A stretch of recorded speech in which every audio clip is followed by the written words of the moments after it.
Ese objeto que muchas veces llevamos en la cabeza sin darle importancia es en realidad un testigo silencioso de toda nuestra historia. Fijaos bien porque no estamos hablando de un simple trozo de tela o fieltro. ¿Qué va?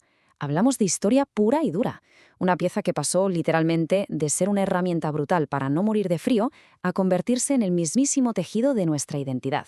Y es que, claro, mucho antes de que existiera el concepto de la moda, lo que mandaba era la puta supervivencia. Cubrirse la cabeza no era un lujo, era una necesidad vital, un escudo contra un clima absolutamente implacable. Pensad que hace ya 30.000 años nuestros antepasadas tejían fibras simplemente para sobrevivir. De hecho, la famosísima Venus de Willendorf es la prueba silenciosa de que esto es así.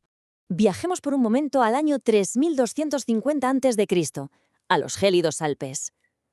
Allí se encontró a Ozi, el célebre hombre de hielo. ¿Y qué llevaba como corona? Pues un increíble gorro de piel de oso, incluso con su correa para la barbilla. Una verdadera obra de ingeniería prehistórica diseñada básicamente para engañar a la muerte por congelación. Pero como todo en la historia humana, llegó un momento en que el paradigma cambió por completo. De repente, en grandes imperios como Egipto o la antigua Grecia, el tema de la supervivencia pasó a un segundo plano. El tocado se transformó en algo más. Empezó a enviar un mensaje. Empezó a tener un peso cultural brutal. Es entonces cuando nace el pétaso. Y ojo con esto, porque es el primer sombrero con ala del que tenemos registro. Los griegos lo inventaron con un fin súper práctico: evitar que los campesinos se achicharraran bajo el sol. Pero casi sin darse cuenta, estaban creando el molde de toda la sombrerería moderna. Y por supuesto, el símbolo inconfundible del mismísimo dios Hermes. Avanzamos a la Edad Media y la historia se vuelve un poco más oscura. Aquí el clima ya da exactamente igual. Absolutamente todo empieza a girar en torno al poder, al estatus y lamentablemente a la división de clases. El material, la forma y hasta la altura de un sombrero le gritaban a todo el mundo el nivel de prestigio que tenías. Llegamos a un capítulo bastante trágico en el año 1215. El Cuarto Concilio de Letrán impone el uso del Judenhat, una marca obligatoria en la cabeza para la población judía. Fijaos cómo una prenda de vestir tan cotidiana se acabó convirtiendo en un arma de segregación social. Totalmente impensable hoy en día, ¿verdad? Mientras tanto, en las grandes cortes, la nobleza perdía la cabeza por el Henning. Seguro que os suenan, esas estructuras cónicas, altas y extravagantes que llevaban las mujeres. El estatus se medía literalmente con una regla. Cuanto más alto era el sombrero, más poder tenías. Era llevar el peso físico de la aristocracia descansando sobre tus propios hombros. Poco después, toda Europa desarrolló una obsesión casi enfermiza: el sombrero de castor. Fue el gran símbolo de riqueza durante nada menos que 3 siglos. Pero, atención, porque fabricarlo escondía una tragedia terrible. El fieltro necesitaba mercurio para su tratamiento, y esos vapores tóxicos destrozaban el sistema nervioso de los artesanos. Precisamente de ahí viene esa famosa y escalofriante frase de estar loco como un sombrerero. Y de repente, estalla la revolución industrial.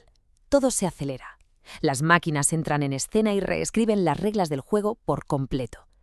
La moda por fin se democratiza. Gracias a la producción en masa, los sombreros dejan de ser un lujo exclusivo y pasan a estar al alcance de absolutamente todas las clases sociales.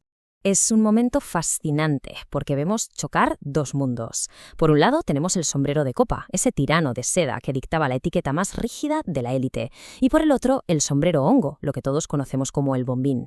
Se inventó en 1849 para los guardabosques. Era un sombrero duro, súper práctico, diseñado para aguantar lo que le echaran, y terminó convirtiéndose en el gran igualador de la sociedad. Luego, irrumpen los locos años 20, trayendo consigo una ola de pura rebeldía. Las mujeres se atreven a cortar su melena y hacen suyo el sombrero campana o cloche. Es un diseño tan ajustado que parecía un casco estético. ¿Y sabéis qué es lo más curioso? Su ala bajaba tanto sobre el rostro que les obligaba físicamente a levantar la barbilla al caminar. Era una actitud, una declaración de independencia en toda regla.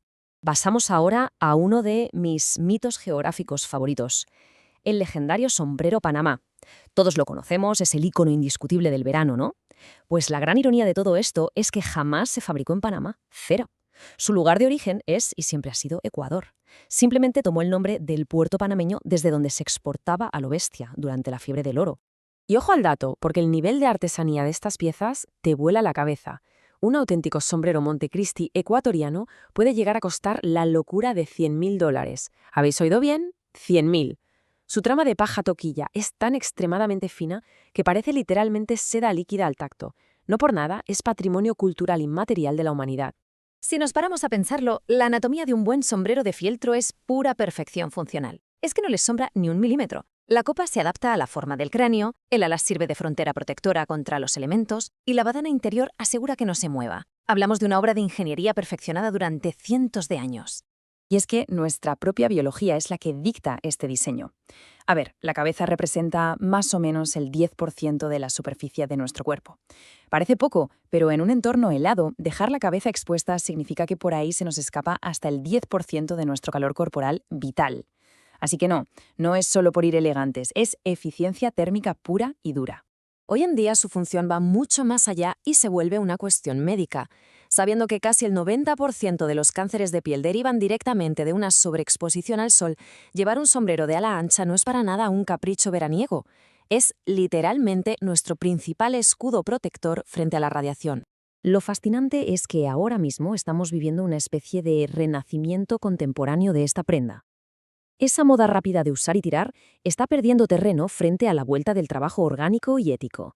Hay un hambre real por volver a esa artesanía genuina, a recuperar piezas únicas hechas a medida y diseñadas como antes para que te duren toda la vida. Me encanta una observación buenísima que hizo una vez Lord Baden-Powell. Él decía que el carácter de cualquier persona se puede leer simplemente viendo cómo inclina su sombrero. Si lo llevas echado hacia atrás, transmites pasotismo o que huyes de las deudas. Si lo llevas muy ladeado, pareces un fanfarrón. Pero si te lo hundes ligeramente hacia adelante... amigo, eso proyecta un aura de misterio absolutamente magnética. Por eso, hoy en día, ponerte un sombrero ya no es añadir un simple accesorio a tu conjunto, que va, es ponerte una actitud.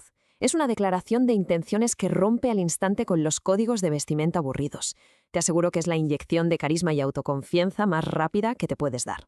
Como bien dice la autora Catherine N. Valente, los sombreros tienen poder, pueden convertirte en otra persona.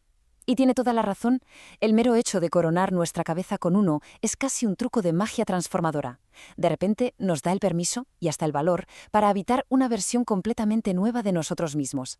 Así que la próxima vez que abramos el armario, intentemos no ver solamente hilos y telas apiladas. Veamos esa increíble oportunidad de transformarnos. Pensad que todo ese poder histórico sigue vivito y coleando en el fieltro, en la copa y en el ala.